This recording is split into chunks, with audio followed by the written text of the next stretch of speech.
Hi friends, my name is Shakti Singh. I welcome all of you to my YouTube channel classic classroom. दोस्तों, जो यह हमारी lectures series चल रही है, इसका टॉपिक है एडजंक्ट, और इस टॉपिक पे हम पहले 2 वीडियोज बना चुके हैं। पहले वीडियो में हमने डिस्कस किया था कि एक एडजंक्ट क्या होता है, दूसरे वीडियो में हमने डिस्कस किया था कि एक एडवर्बियल क्या होता है। जिन दोस्तों ने हमारी लास्ट 2 वीडियोज़ नहीं देखी हैं इस टॉपिक पर, उनको वो वीडियोज़ देखनी चाहिए ताकि उन्हें वो जानकारी जो हम इस वीडियो में देने वाले हैं उन्हें क्रिस्टल क्लियर हो सके, या फिर कहें कि ज़्यादा अच्छी तरह से समझ में आ सके। दोस्तों, लास्ट वीडियो में हमने डिस्कस किया था कि एक एडवर्बियल क्या होता है, और जो मोस्ट टिपिकली एडवर्बियल्स ही होते हैं जो वाक्यों में एडजंक्ट्स का रोल प्ले करते हैं। दोस्तों, जब एडवर्बियल्स वाक्यों में एडजंक्ट्स का रोल प्ले करते हैं तो हम उन्हें एडवर्बियल एडजंक्ट्स कहते हैं। लास्ट वीडियो में साथ में हमने यह भी डिस्कस किया था कि जब एडवर्बियल्स वाक्यों में एडजंक्ट्स का रोल प्ले करते हैं तो वाक्यों में उनकी जर्नल पोजीशंस क्या होती हैं, मतलब कि एडवर्बियल एडजंक्ट्स वाक्यों में सामान्यतः किस स्थान पर आते हैं या वो वाक्यों में सामान्यतः किस स्थान पर नहीं आते हैं। आज हम इस वीडियो में जिस टॉपिक को डिस्कस करेंगे वो टॉपिक है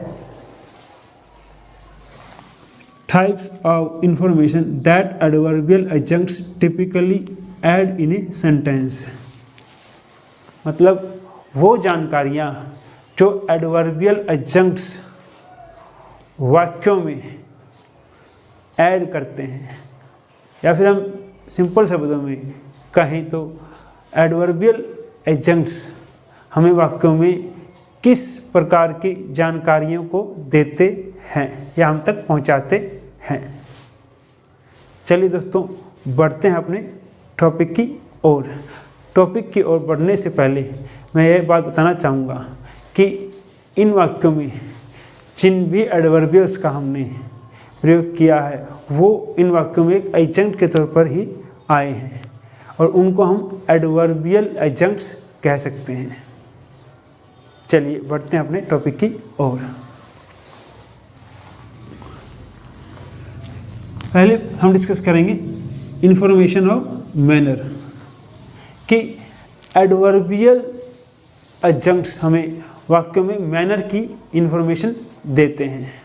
मैनर से हमारा मतलब है it refers to how something happens, यह हमें यह बताते हैं, यानी कि एडवर्बियल्स ऑफ मैनर हमें यह बताते हैं कि वाक्यों में कोई घटना या कोई कार्य कैसे होता है या कोई घटना या कार्य कैसे हुआ है।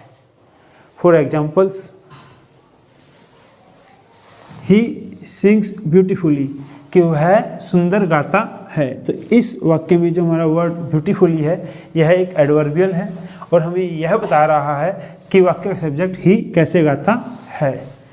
इसी तरह हमारा दूसरा एग्जाम्पल है you should think about this in a serious वे, कि तुम्हें इसके बारे में गंभीरता से सोचना चाहिए। और इस वाक्य में जो हमारी फ्रेज इन ए सीरियस वे है यह भी एक एडवर्बियल है, और हमें यह बता रही है जो वाक्य का सब्जेक्ट यू है उसे कैसे सोचना चाहिए।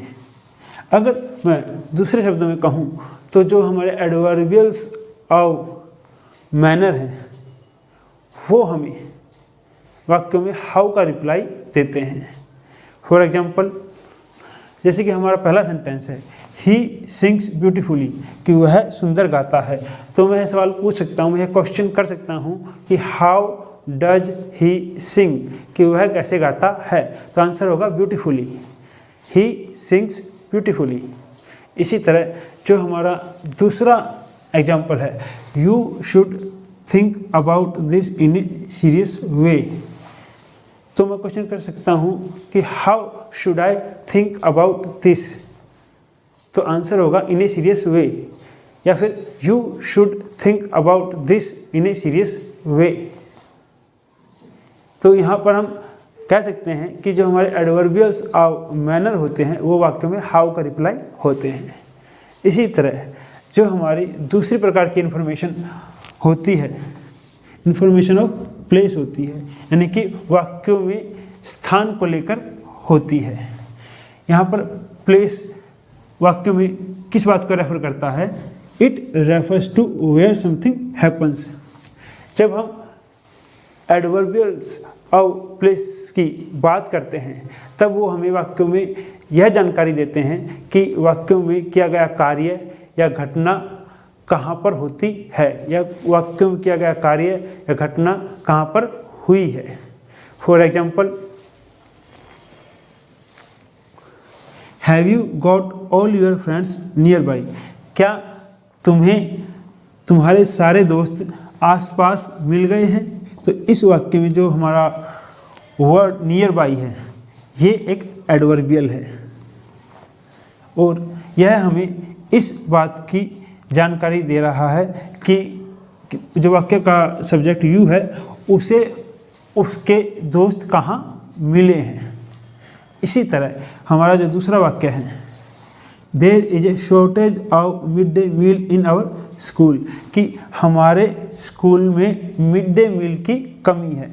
तो इस वाक्य में जो हमारा फ्रेज इन आवर स्कूल है, जो कि इस वाक्य में एक एडवर्बियल फ्रेज, तो एक प्रीपोजिशनल फ्रेज है और एक एडवर्बियल का रोल प्ले कर रहा है, वो हमें इस बात की इन्फॉर्मेशन दे रहा है कि जो मिड डे मील की शॉर्टेज है वो कहाँ पर है।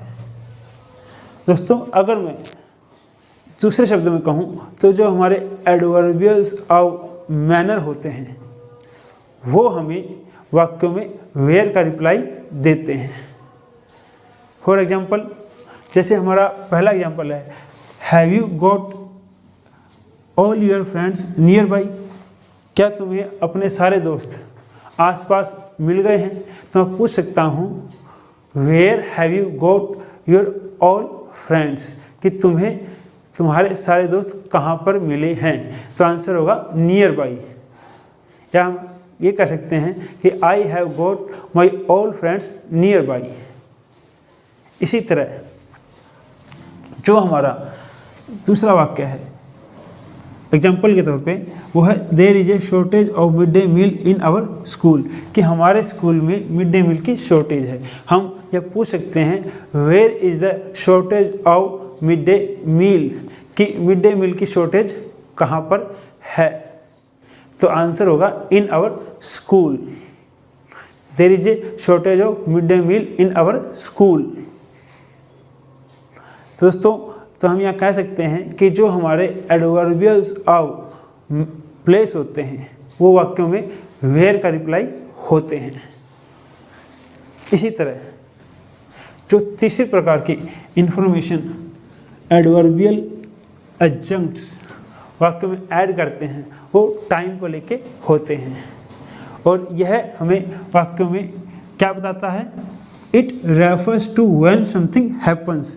यह हमें यह बताता है कि वाक्यों में कोई कार्य या घटना कब होती है, या फिर वाक्यों में कोई कार्य या घटना कब हुई है। For examples, I visited my home town last month, कि मैं अपने गृह नगर पिछले महीने गया था। तो जो इस वाक्य में नाउन फ्रेज है जो यहाँ पर एक एडवर्बियल का रोल प्ले कर रही है, वो हमें यह बताती है कि जो वाक्य सब्जेक्ट आई है वो अपने गृह नगर कब गया था। इसी तरह जो हमारा दूसरा एग्जाम्पल है, have you read any good novels lately, क्या तुमने कुछ दिनों पहले कुछ अच्छे उपन्यास पढ़े हैं? तो यहाँ पर जो वर्ड लेटली है वो यह बता रहा है कि भी कितने दिन पहले तुमने कुछ अच्छे नॉवल पढ़े हैं। तो हम अगर देखें, अब दूसरे शब्द में बात करें तो हमें यह पता चलेगा कि जो हमारे एडवर्बियल्स और टाइम होते हैं वो वाक्य में व्हेन का रिप्लाई होते हैं। फॉर एग्जाम्पल्स, एग्जाम्पल्स के द्वारा अगर मैं इस बात को समझाऊं तो हमारा पहला एग्जाम्पल है जैसे कि I visited my home town last month, कि मैं अपने गृह नगर पिछले महीने गया था। तो मैं यहाँ क्वेश्चन कर सकता हूँ when did I visit my home town, तो आंसर होगा last month. I visited my home town last month. इसी तरह अगर हम दूसरे एग्जाम्पल को देखें, have you read any good novels lately, क्या तुमने कुछ दिनों पहले कुछ मतलब अच्छे नॉवल पढ़े हैं। तो यहाँ पर हम क्वेश्चन कर सकते हैं when have you read good novels, तो यहाँ पर आंसर होगा लेटली। या फिर I have read good novels lately.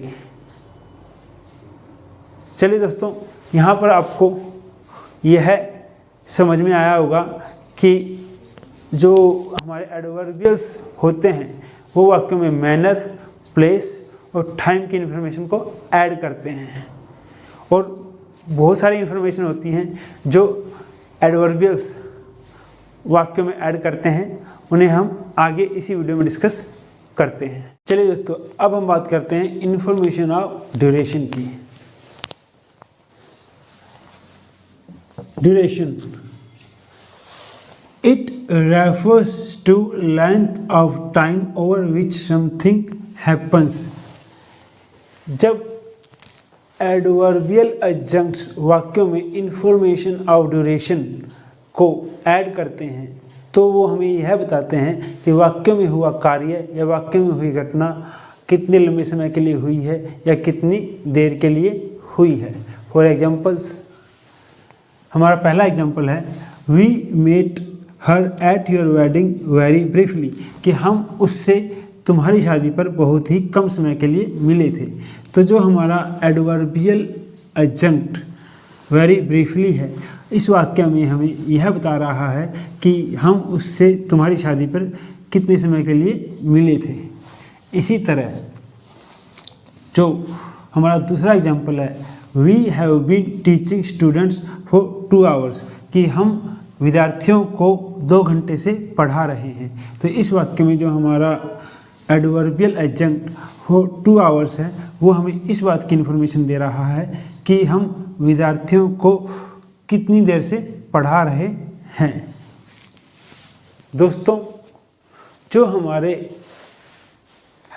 Adverbials of duration होते हैं वो वाक्यों में हाउ लॉन्ग का रिप्लाई होते हैं।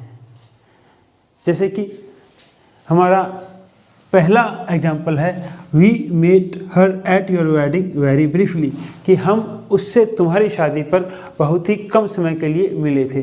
तो हम क्वेश्चन कर सकते हैं how long did you met her at my wedding, इसकी आप मेरी शादी पर उससे कितने समय के लिए मिले थे। तो आंसर होगा वेरी ब्रीफली, यानी बहुत कम समय के लिए। अगर पूरे वाक्य में बोले तो आंसर होगा कि we met her at your wedding very briefly. इसी तरह हमारा जो दूसरा वाक्य है वो है we have been teaching students for 2 hours, कि हम 2 घंटे से विद्यार्थियों को पढ़ा रहे हैं। तो यहाँ क्वेश्चन कर सकते हैं how long have you been teaching students, तो हमारा यहाँ आंसर होगा फॉर 2 आवर्स। अगर पूरे वाक्य में बात को कहें तो हमारा वाक्य होगा we have been teaching students for 2 hours. इसी तरह दोस्तों, जो हमारा 5वीं इंफॉर्मेशन है जो एडवर्बियल एडजंक्ट्स वाक्य में ऐड करते हैं वो होती है डेफिनिट फ्रीक्वेंसी की। और डेफिनेट फ्रीक्वेंसी यानी कि जो डेफिनेट फ्रीक्वेंसी है it states how often something happens using specific time expressions, यानी कि डेफिनेट फ्रीक्वेंसी की जो इन्फॉर्मेशन होती है वो वाक्यों में हमें यह बताती है कि वाक्यों में होने वाला कार्य या वाक्य में होने वाली घटना एक निश्चित समय पर बार बार हो रही है। For examples, she gets paid monthly, कि उन्हें मासिक वेतन दिया जाता है। तो यहाँ पर जो हमारा एडवर्बियल एडजंक्ट मंथली है वो हमें यह बता रहा है कि उन्हें बार बार कितने समय के बाद पे किया जाता है, यानी पैसे यानी वेतन दिया जाता है। तो यहाँ पर आंसर होगा मंथली। इसी तरह जो हमारा दूसरा एग्जाम्पल है, they meet every 3 weeks and they spend quality time together, कि वे 3 हफ्ते में एक बार मिलते हैं, प्रत्येक 3 हफ्ते पर मिलते हैं, एंड और दे स्पेंड क्वालिटी टाइम टुगेदर, और एक अच्छा समय साथ में बिताते हैं। तो दोस्तों यहाँ पर जो हमारा एडवर्बियल एडजंक्ट एवरी 3 वीक्स है, यह हमें यह बता रहा है कि वो एक दूसरे से बार बार कितने समय के बाद मिलते हैं। और दोस्तों ये जो हमारे डेफिनेट फ्रीक्वेंसी के एडवर्बियल्स होते हैं, यानी एडवर्बियल्स ऑफ डेफिनेट फ्रीक्वेंसी होते हैं, ये हमें वाक्य में हाउ ऑफन का रिप्लाई देते हैं, यानी कि कोई घटना प्राय कितनी बार हो रही है। लेकिन जब हम डेफिनेट फ्रीक्वेंसी की बात करते हैं तो हमें यह भी ध्यान रखना चाहिए कि वो घटना एक निश्चित समय पे हो रही होगी। फॉर एग्जाम्पल, अगर हम पहले एग्जाम्पल की बात करें तो शी गेट्स पेड मंथली, कि उसे मंथली वेतन दिया जाता है। तो हम ये पूछ सकते हैं कि how often does she get paid, कि उसे मतलब कितनी बार पे किया जाता है। तो हम कहते हैं उसको मंथली पे किया जाता है, प्राय कितनी बार उसको वेतन दिया जाता है। तो हम कहते हैं उसको मंथली वेतन यानी कि मासिक वेतन दिया जाता है। इसी तरह जो हमारा दूसरा एग्जाम्पल है तो वो है they meet every 3 weeks and they spend quality time together, कि वे 3 हफ्ते में एक बार मिलते हैं और साथ में एक अच्छा समय बिताते हैं। तो हम यह पूछ सकते हैं कि how often do they meet, कि वो प्राय कितनी बार मिलते हैं। तो यहाँ आंसर होगा एवरी 3 वीक्स, कि वो प्रत्येक 3 हफ्ते में एक बार मिलते हैं। इसी तरह दोस्तों जो हमारा 6th इंफॉर्मेशन है जो कि एडवर्बियल एडजंक्ट्स वाक्य में ऐड करते हैं, वो है इनडेफिनिट फ्रीक्वेंसी का। It states how often something happens using non specific time expressions, यानी कि यह हमें यह बताता है कि प्राय कोई घटना वह कितनी बार हो रही है, लेकिन जो घटना हो रही है वो एक निश्चित समय पे नहीं हो रही। मतलब जब हम इनडेफिनेट फ्रीक्वेंसी की बात करते हैं, इंफॉर्मेशन ऑफ इनडेफिनेट फ्रीक्वेंसी की बात करते हैं, तो हमें यह ध्यान रखना चाहिए कि वाक्यों में किया गया कार्य या वाक्यों में हुई घटना बार बार हो रही है, लेकिन वो एक निश्चित समय पे नहीं हो रही। For examples, she phones me quite often, कि वह प्राय मुझे फ़ोन करती है, कि यहाँ कहने का मतलब है कि वह मुझे फ़ोन करती रहती है, लेकिन ये निश्चित नहीं है कि वो दिन में एक बार करती है या हफ्ते में एक बार करती है या महीने में एक बार करती है, लेकिन ये बात निश्चित है कि वह फ़ोन करती रहती है। तो जो इस वाक्य में हमारा एडवर्बियल एडजंक्ट क्वाइट ऑफन आया है, यह हमें इस बात की इन्फॉर्मेशन दे रहा है कि जो वाक्य की सब्जेक्ट शी है वो प्राय फ़ोन करती रहती है, लेकिन यह निश्चित नहीं है कि वह जो फ़ोन करने का उसका कार्य है वो एक निश्चित समय पे हो रहा है या नहीं। मतलब वो जो फ़ोन करने का उसका कार्य है वो एक निश्चित समय पे नहीं हो रहा, उसका कोई एक निश्चित अंतराल नहीं है कि वो हफ्ते में एक बार कर रही है, महीने में एक बार कर रही है, वो प्राय करती रहती है। वो दिन में एक बार करे, दिन में 2 बार करे या हफ्ते में एक बार करे, वो प्राय फ़ोन करती रहती है, लेकिन एक निश्चित समय पे नहीं करती।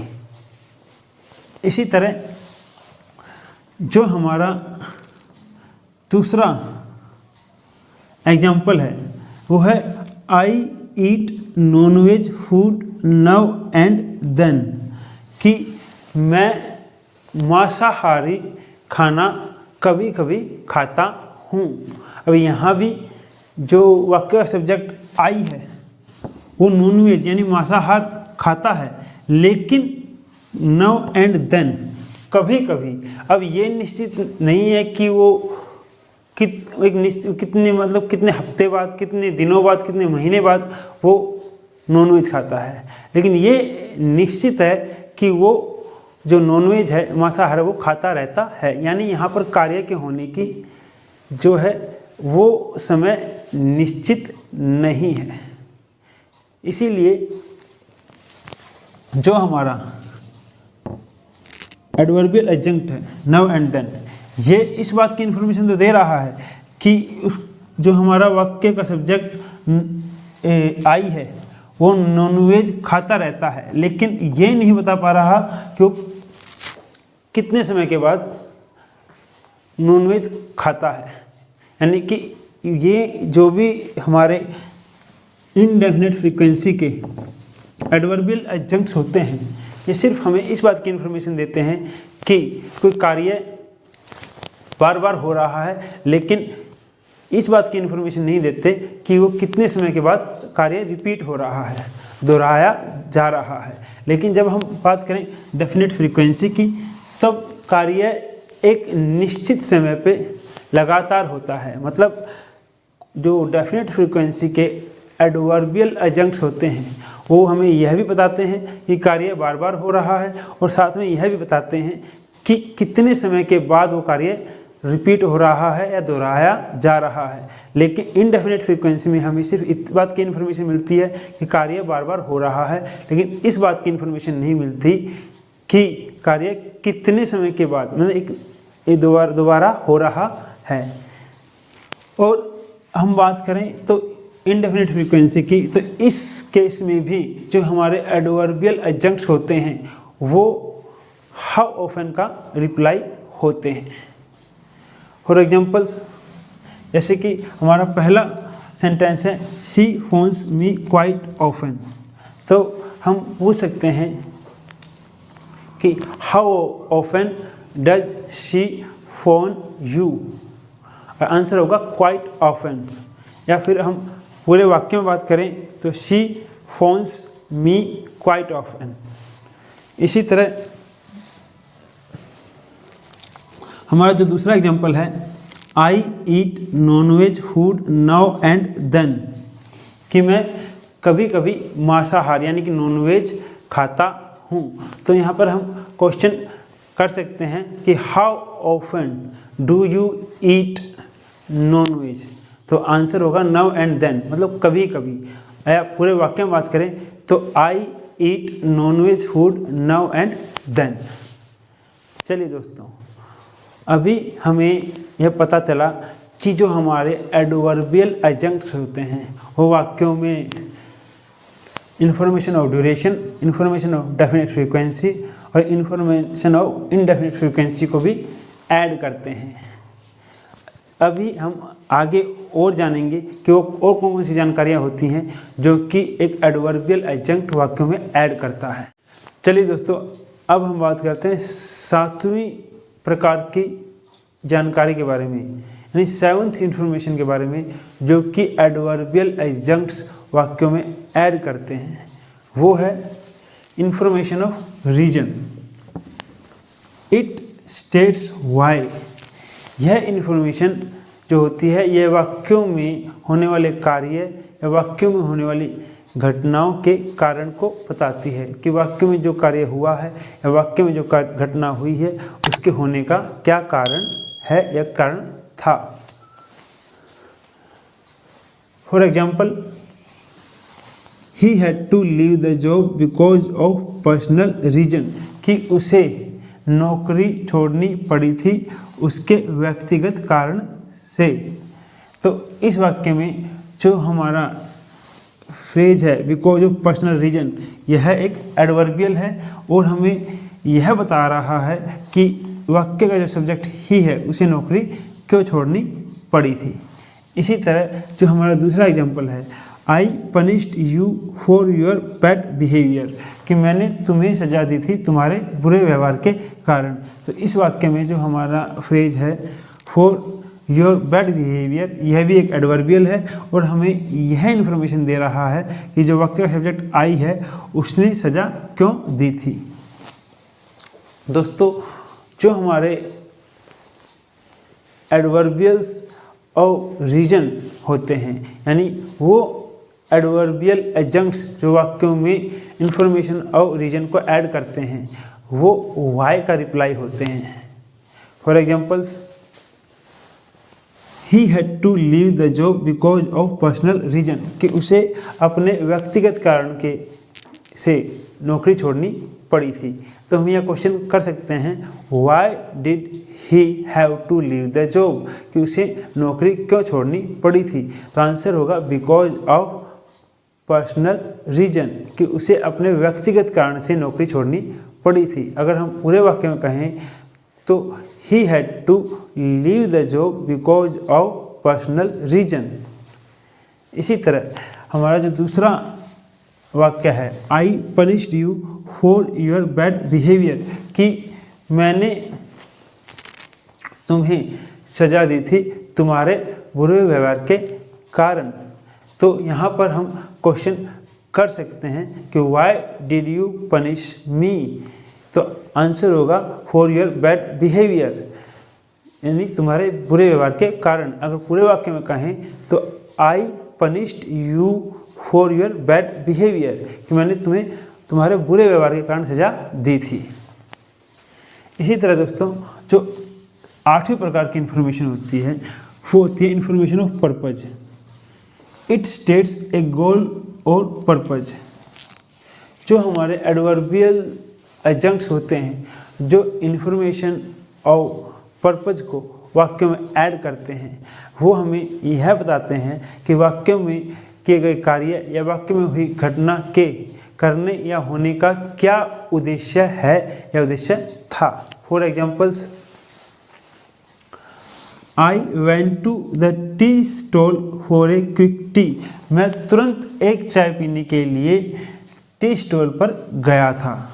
तो यहाँ पर जो हमारी फ्रेज है फॉर ए क्विक टी, ये एक एडवर्बियल है और हमें यह बता रही है कि जो वाक्य का सब्जेक्ट आई है उसका टी स्टॉल पर जाने का क्या उद्देश्य था।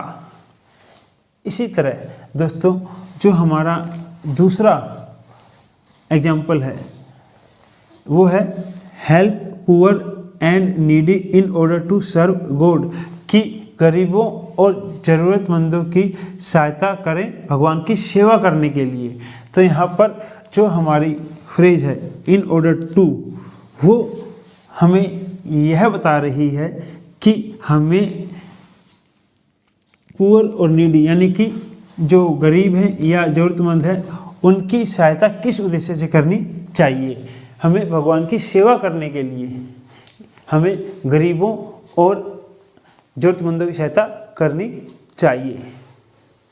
इसी तरह दोस्तों, जो हमारी 9th इंफॉर्मेशन है वो है information of degree and intensity.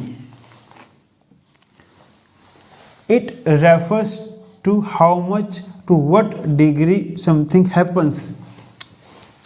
दोस्तों, जो हमारे एडवर्बियल एडजंक्ट्स होते हैं, जो वाक्यों में इंफॉर्मेशन ऑफ डिग्री और and intensity, degree and intensity को ऐड करते हैं तो वो हमें इस प्रकार की जानकारी देते हैं कि वाक्यों में जो कार्य किया गया है या वाक्यों में जो घटना हुई है उसके होने की प्रबलता क्या है, उसके होने की तीव्रता या मात्रा क्या है। यह इन्फॉर्मेशन हमें adverbial adjuncts degree and intensity के द्वारा दी जाती है। For examples, she is not experienced enough for this job, कि वह इस नौकरी के लिए पूरी तरह से अनुभवी नहीं है। तो ये जो हमारा एडवर्बियल है एनफ, यह हमें यह जानकारी दे रहा है कि उसका एक्सपीरियंस, जो वाक्य का सब्जेक्ट शी है, उसका एक्सपीरियंस इतना नहीं है, मतलब उसकी एक्सपीरियंस की मात्रा इतनी नहीं है कि वह यह जॉब कर सके। इसी तरह दोस्तों जो हमारा दूसरा एग्जाम्पल है वो है the problem has already been solved to some extent, कि जो समस्या है वो एक हद तक सुलझा ली गई है। तो जो इस वाक्य में हमारी फ्रेज है टू सम एक्सटेंट, ये एक एडवर्बियल है और हमें यह बता रही है कि किस मात्रा तक या किस हद तक हमने प्रॉब्लम को यानी समस्या को सुलझा लिया है। तो दोस्तों यहाँ पर हमें समझ में आया कि जो हमारे एडवर्बियल एडजंक्ट्स होते हैं वो हमें वाक्यों में information of reason, information of purpose और information of degree and intensity को भी बताते हैं। चलिए हम आगे बढ़ते हैं और कुछ और इन्फॉर्मेशन को हम जानते हैं जो कि एडवर्बियल एडजंक्ट्स वाक्यों में ऐड करते हैं। चलिए दोस्तों अब हम बात करते हैं अगले इन्फॉर्मेशन की जो कि एडवर्बियल्स वाक्यों में ऐड कर सकते हैं जब हम उन्हें वाक्यों में एडजंक्ट्स के तौर पर प्रयोग करते हैं। हमारी अगली इन्फॉर्मेशन है information of focusing. It focuses on और स्पेसिफाई एन एंटाइटी।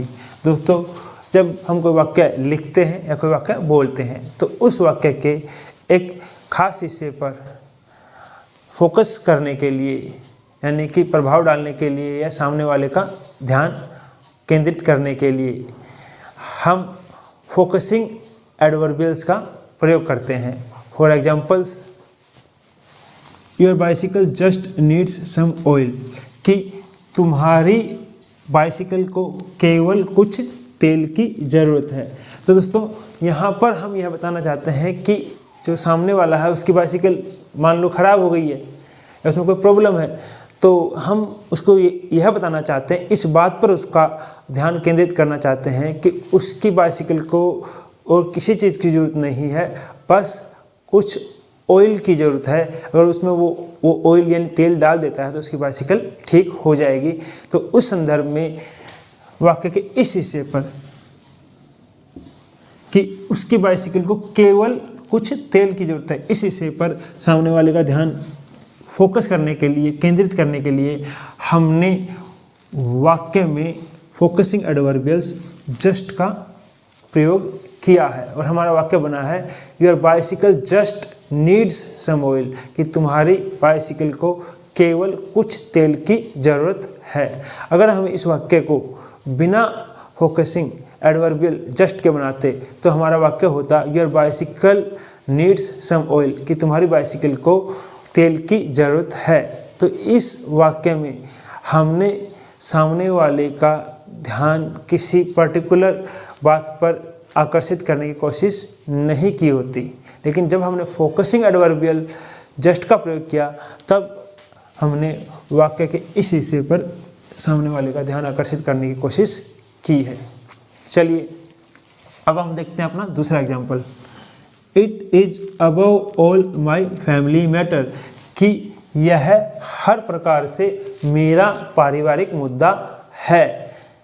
दोस्तों कई बार हम बातें करते हैं तो कहते हैं ना कि सामने वाले से इस मामले का कोई लेना देना नहीं है या तुमसे इस मामले का कोई लेना देना नहीं है, यह हर प्रकार से मेरा पारिवारिक मुद्दा है। तो वाक्य के इस हिस्से पर कि माई फैमिली मैटर पर सामने वाले का ध्यान आकर्षित करने के लिए, उसे यह बताने के लिए कि यह हर प्रकार से मेरा पारिवारिक मुद्दा है, हमने फोकसिंग एडवर्बियल अबव ऑल का प्रयोग किया है, ताकि सामने वाले का ध्यान इस बात पर जाए कि यह हर प्रकार से मेरा पारिवारिक मुद्दा है, उससे या किसी और से उसका कोई लेना देना नहीं है। अगर हम बिना फोकसिंग एडवर्बियल अबव ऑल के वाक्य बनाते हैं तो हमारा वाक्य होता है it is my family matter, कि यह मेरा पारिवारिक मुद्दा है। तो उस केस में हमने किसी और का या सामने वाले का ध्यान वाक्य के किसी हिस्से पर फोकस करने की कोशिश नहीं की होती। चलिए दोस्तों, अब हम बढ़ते हैं अगली इन्फॉर्मेशन की तरफ। अगली इन्फॉर्मेशन है information of model. It expresses degree of truth, possibility, necessity etcetera. दोस्तों, जो हमारी इन्फॉर्मेशन ऑफ मॉडल होती है वो हमें यह बताती है कि वाक्य के अंदर जो इन्फॉर्मेशन दी गई है उस इन्फॉर्मेशन में, मतलब जो जानकारी दी गई है उस जानकारी में कितनी सच्चाई है, यानी डिग्री ऑफ ट्रूथ, या जो जानकारी वाक्य में दी गई उसके होने की कितनी संभावना है, यानी पॉसिबिलिटी, और जो जानकारी वाक्य में दी गई है उसका होना कितना जरूरी है, यानी नेसेसिटी के बारे में हमें हमारी इन्फॉर्मेशन ऑफ मॉडल बताती है। चलिए इन्हें हम एग्जाम्पल्स के द्वारा समझते हैं। हमारा पहला एग्जाम्पल है probably the most famous desert plant is the cactus, कि शायद कैक्टस ही सबसे ज़्यादा प्रसिद्ध मरुस्थलीय पौधा है। मरुस्थलीय पौधा मतलब वो पौधे जो कि रेगिस्तान में पाए जाते हैं, नहीं रेतीले इलाकों में मिलते हैं। दोस्तों, अगर हम इस वाक्य को बिना मॉडल एडवर्बियल प्रोबेबली के बनाते तो हमारा वाक्य होता the most famous desert plant is the cactus, कि सबसे ज़्यादा फेमस प्रसिद्ध मरुस्थलीय पौधा कैक्टस है। उसमें एक श्योरिटी का भाव होता कि जो बात कही गई है उसको लेके सामने वाला श्योर है। लेकिन जब हमने इस वाक्य में मॉडल एडवर्बियल प्रोबेबली को ऐड कर दिया तो उसमें एक संभावना आ गई कि सामने वाला इस बात को लेके श्योर नहीं है, लेकिन वो इस बात की संभावना सबसे ज़्यादा जता रहा है या बता रहा है कि कैक्टस ही सबसे ज़्यादा प्रसिद्ध मरुस्थलीय पौधा हो। इसी तरह दोस्तों, हमारा दूसरा एग्जाम्पल है I believe in God without any doubt, कि मैं बिना किसी शंका के या संदेह के भगवान में विश्वास करता हूँ। दोस्तों, यहाँ पर जो वाक्य का सब्जेक्ट आई है वो यह विश्वास दिलाने की कोशिश कर रहा है कि वो भगवान में विश्वास करता है, वो यह बता रहा है कि उसकी बात में कितनी सच्चाई है। दोस्तों, और इसके लिए उसने हमारी एडवर्बियल विदाउट एनी डाउट का प्रयोग किया है। दोस्तों, ये एक फ्रेज है और इस वाक्य में एडवर्बियल की तरह काम कर रही है। अगर यहाँ पर वाक्य सिर्फ इतना ही होता कि आई बिलीव इन गॉड, कि मैं भगवान में विश्वास करता हूँ, तो यह वाक्य सिर्फ एक सिंपल वाक्य होता और सामने वाले ने आपको एक जस्ट इन्फॉर्मेशन दी है। लेकिन जब उसने एडवर्बियल विदाउट एनी डाउट का प्रयोग किया अपने वाक्य में, तो उसने यह कोशिश की कि वह यह बता सके कि उसने जो बात कही है उसमें कितनी सच्चाई है। I believe in God without any doubt, कि मैं बिना किसी संदेह के आशंका के भगवान में विश्वास करता हूँ।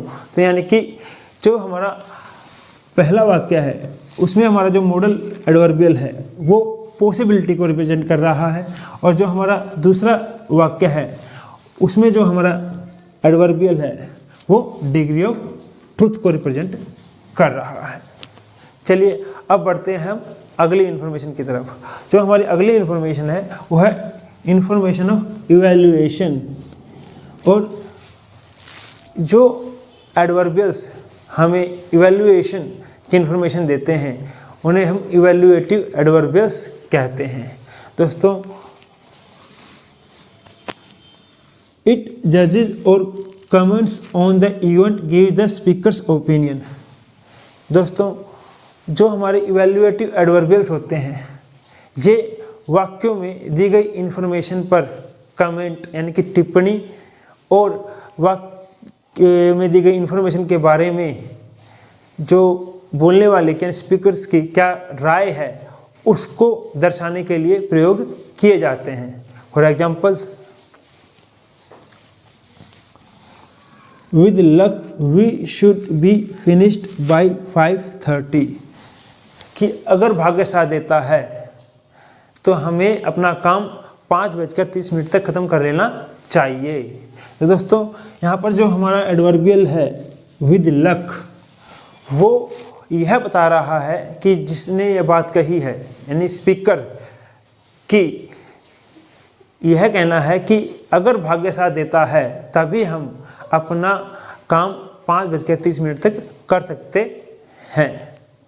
यानी कि उसने अपनी खुद की राय बताई है कि वो क्या सोचता है, बोलने वाला जिसने इस वाक्य को बोला है, स्पीकर या स्पीकर्स की ओपिनियन को बताया गया है। इसी तरह दोस्तों, जो हमारा दूसरा एग्जाम्पल है वो है अमेजिंगली ही सरप्राइज्ड अस कि आश्चर्यचकित रूप से उसने हमें चौंका दिया। यहाँ पर भी जो हमारा एडवर्बियल है अमेजिंगली वो स्पीकर की ओपिनियन को बता रहा है कि उससे कैसा लगता है कि उसने सामने वाले ने उसे कैसे चौंका दिया। अमेजिंगली ही सरप्राइज्ड अस कि आश्चर्यचकित रूप से उसने हमें चौंका दिया। चलिए दोस्तों, मैं आशा करता हूँ आप लोगों को समझ में आया होगा कि जो हमारे फोकसिंग एडवर्बियल्स होते हैं, मॉडल एडवर्बियल्स होते हैं और इवैल्यूएटिव एडवर्बियल्स होते हैं वो किस प्रकार की इन्फॉर्मेशन को वाक्य में ऐड करते हैं। और अब हम कुछ और इन्फॉर्मेशन के बारे में बात करेंगे जो कि एडवर्बियल्स एक एडजंक्ट के तौर पर वाक्य में ऐड करते हैं। चलिए दोस्तों, अब हम बात करते हैं अगली इन्फॉर्मेशन की जो कि एडवर्बियल्स एडजंक्ट्स के तौर पर वाक्यों में ऐड कर सकते हैं। और अगली इन्फॉर्मेशन है information of view point. It expresses the perspective और stand point from which the speaker sees things.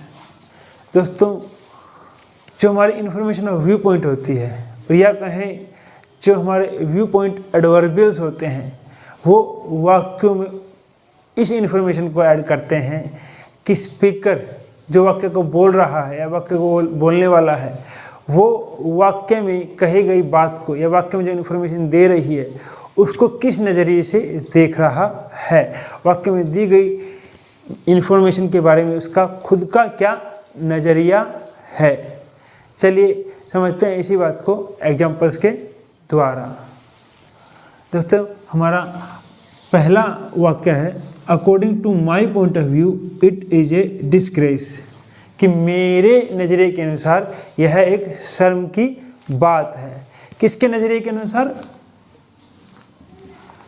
जो इस वाक्य को बोल रहा है स्पीकर के नज़रिए के अनुसार, according to my point of view. तो ये जो हमारी फ्रेज है ये इस वाक्य में एक एडवर्बियल का काम कर रही है और स्पीकर के खुद के नज़रिए को दर्शा रही है कि वो क्या सोचता है।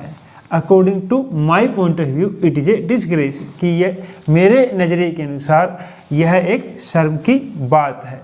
इसी तरह दोस्तों, हमारा दूसरा एग्जाम्पल है personally I don't support you कि व्यक्तिगत रूप से मैं तुम्हारे साथ नहीं हूँ।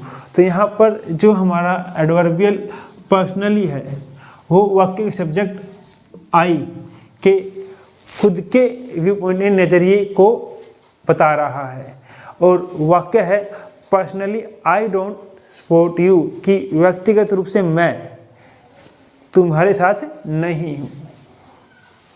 चलिए दोस्तों, अब हम बात करते हैं अगली इन्फॉर्मेशन की। हमारी अगली information of linking. It links and relates clauses and sentences to one another.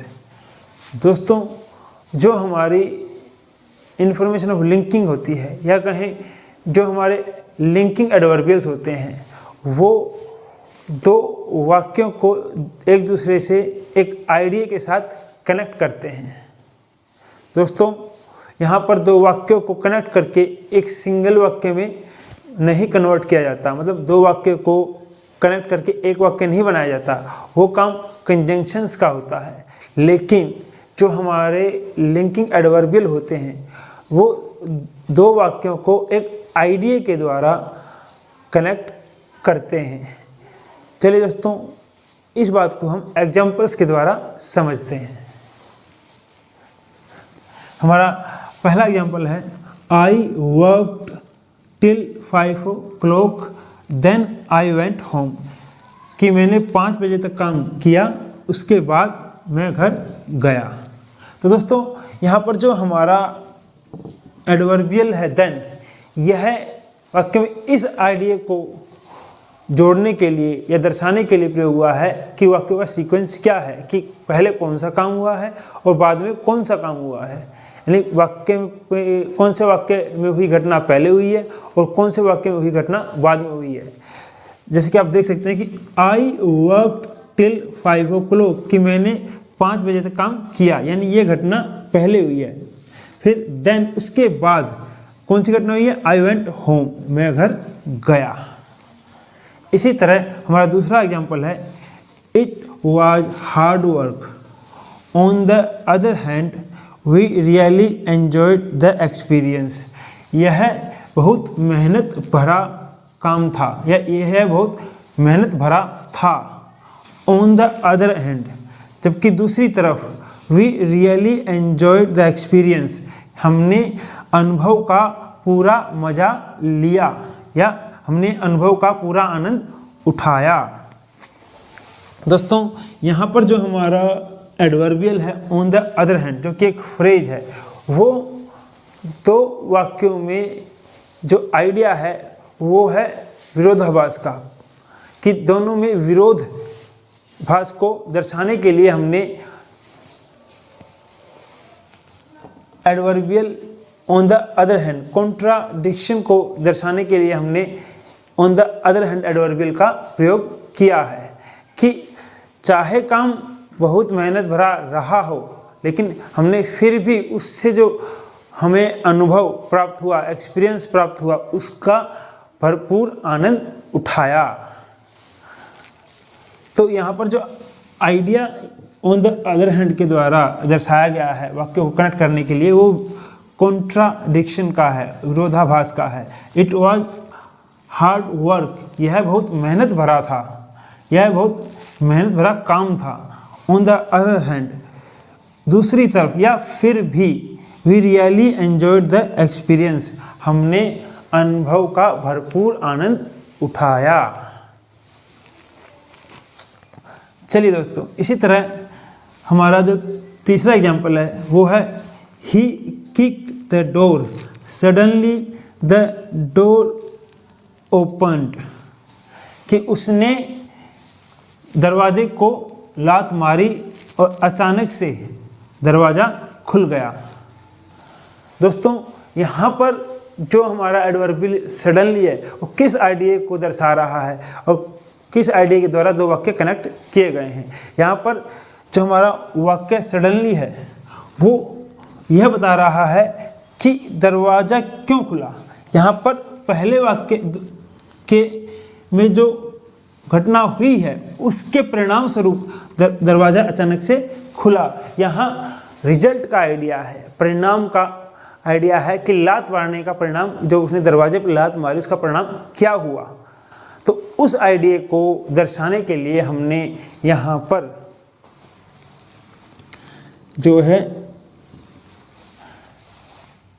Adverbial suddenly का प्रयोग किया है कि ही किक्ड द डोर, कि उसने दरवाजे को लात मारी, सडनली द डोर ओपन्ड, और अचानक से दरवाज़ा खुल गया।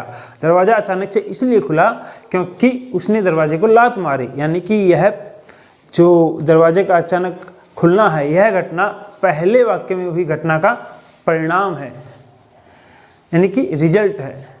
तो यहाँ पर जो सडनली हमने एडवर्बियल यूज किया है वो इस आइडिया को कनेक्ट करने के लिए किया गया है कि पहले वाक्य में जो घटना हुई है लात मारने की, ही किक द डोर, उसी के परिणाम स्वरूप जो दरवाज़ा है वो अचानक से खुला, सडनली द डोर ओपन्ड। चलिए दोस्तों, मैं आशा करता हूँ आपको इस वीडियो में दी गई इन्फॉर्मेशन आपके लिए नई होगी और यहाँ से आपको बहुत कुछ सीखने को मिला होगा। आप इस वीडियो को ज़्यादा से ज़्यादा शेयर कीजिए और लाइक कीजिए ताकि यह वीडियो ज़्यादा से ज़्यादा स्टूडेंट्स या हमारे उन दोस्तों के पास पहुंच सके जो अंग्रेजी को बहुत ही अच्छी तरह से और टेक्निकल वे से सीखना चाहते हैं। क्योंकि जितना आप इस वीडियो को शेयर करेंगे और जितना आप इस वीडियो को लाइक करेंगे, YouTube भी इस वीडियो को उतना ही प्रमोट करेगा।